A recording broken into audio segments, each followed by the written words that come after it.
Good morning students.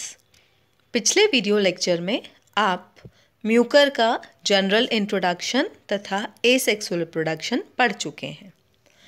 अब हम पढ़ेंगे कि म्यूकर में सेक्सुअल रिप्रोडक्शन किस प्रकार से होता है।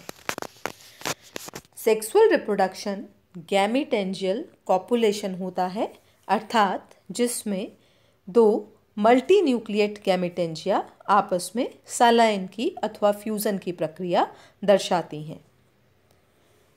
फ्यूजन के पश्चात जाइगोस्पोर नामक जाइगोट का निर्माण होता है।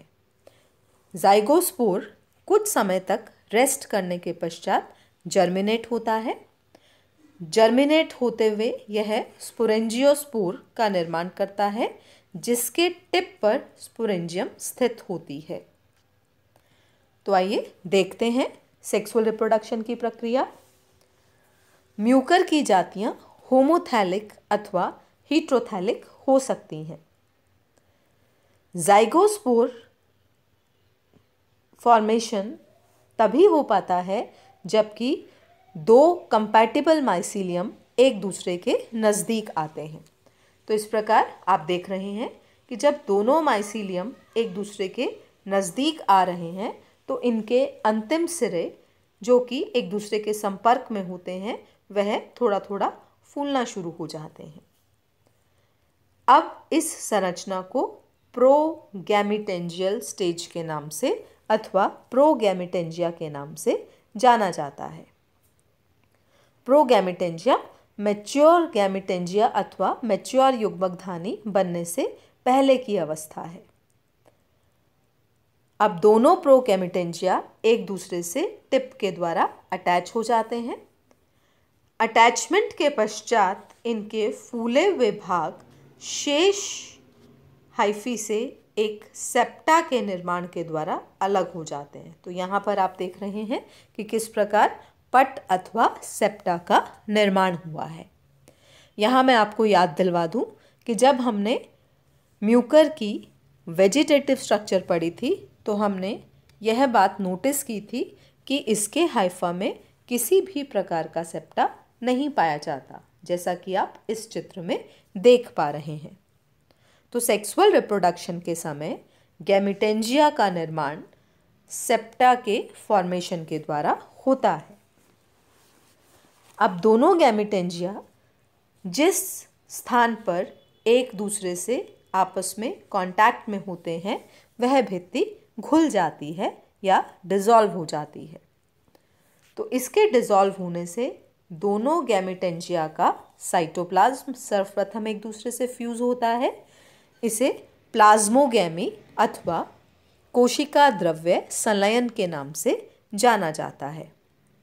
इसके पश्चात न्यूक्लियस अथवा केंद्रकों का भी फ्यूजन हो जाता है।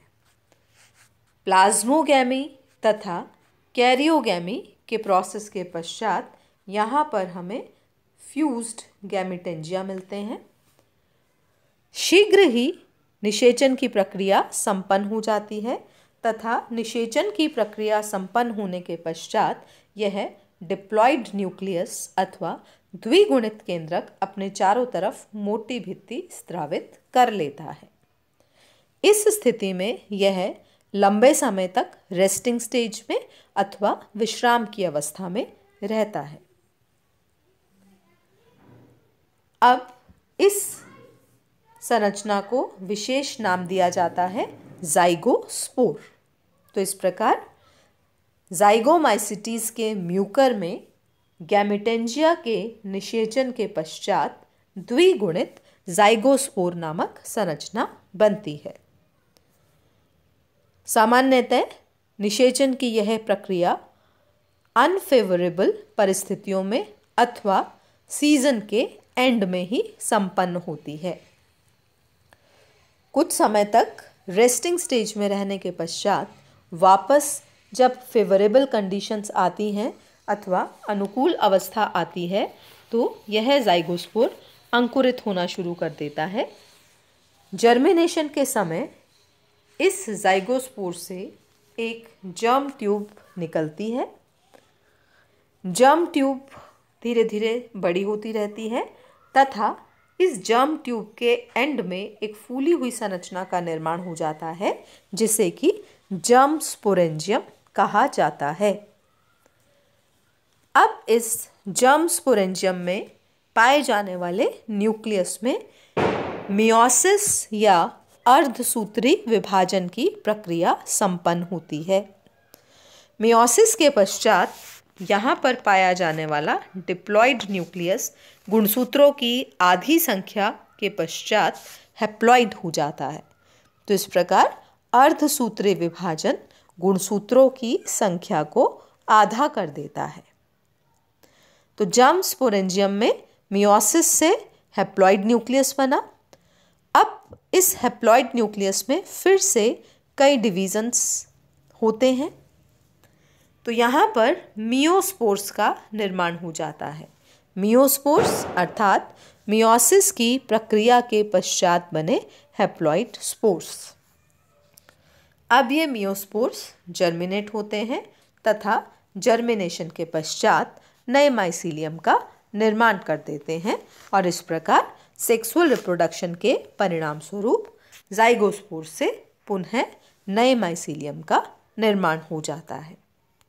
तो यहाँ पर आप देख रहे हैं सेक्सुअल रिप्रोडक्शन के मुख्य प्रोसेस, गैमीटेंजिया का निर्माण सेप्टा के फॉर्मेशन के द्वारा, जाइगोस्पोर का निर्माण, कैरियोगैमी अथवा केंद्रकों के संलयन के द्वारा तथा तीसरा मुख्य स्टेप है जाइगोस्पोर का जर्मिनेशन।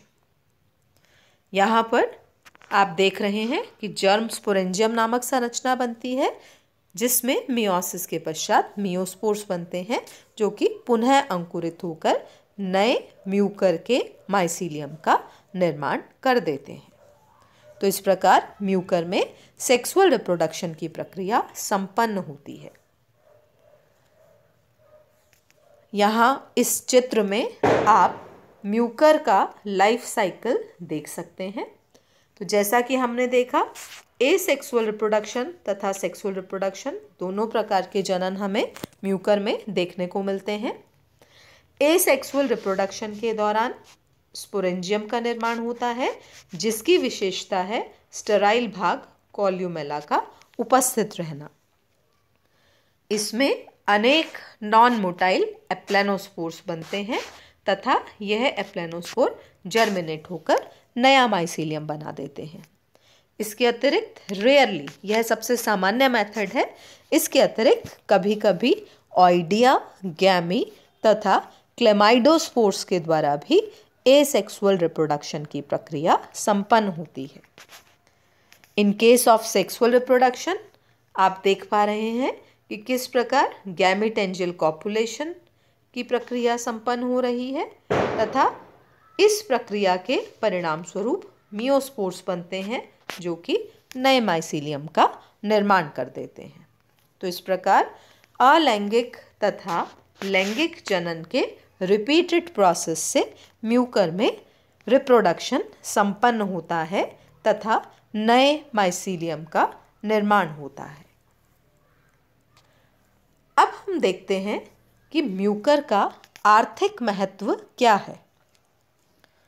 तो हम शुरुआत में ही देख चुके हैं कि म्यूकर एक ऐसा फंजाई है जो कि फूड आइटम्स को स्पॉइल करने का अथवा विरूपित करने का कार्य करता है। तो यह फूड प्रोडक्ट्स को खराब करके काफ़ी इकोनॉमिक लॉस उत्पन्न करता है।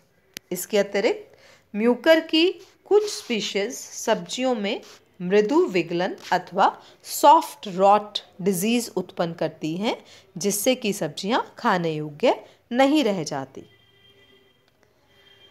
फूड एंड मीट स्पॉइलेज, यह हम देख ही चुके हैं कि किस प्रकार से यह रोटी फफूंद या ब्रेड फंजाई ईटेबल्स या खाने योग्य पदार्थों को स्पॉइल करता है, नष्ट करता है। परंतु म्यूकर के कुछ यूजफुल इफ़ेक्ट्स, बेनिफिशियल भी हैं हमारे लिए। म्यूकर की कुछ स्पीशीज लाभदायक भी हैं, जैसे कि म्यूकर की कुछ जातियों के द्वारा सिट्रिक एसिड का निर्माण किया जाता है इसके अलावा म्यूकर जेवेनिकस नामक स्पीशीज जो है यह चावल से अल्कोहलिक प्रोडक्शन के काम में भी ली जाती है। तो यह था फंजाई म्यूकर का life cycle. Coprophilous fungi, bread fungi अथवा ब्लैक मोल्ड का लाइफ साइकिल। धन्यवाद।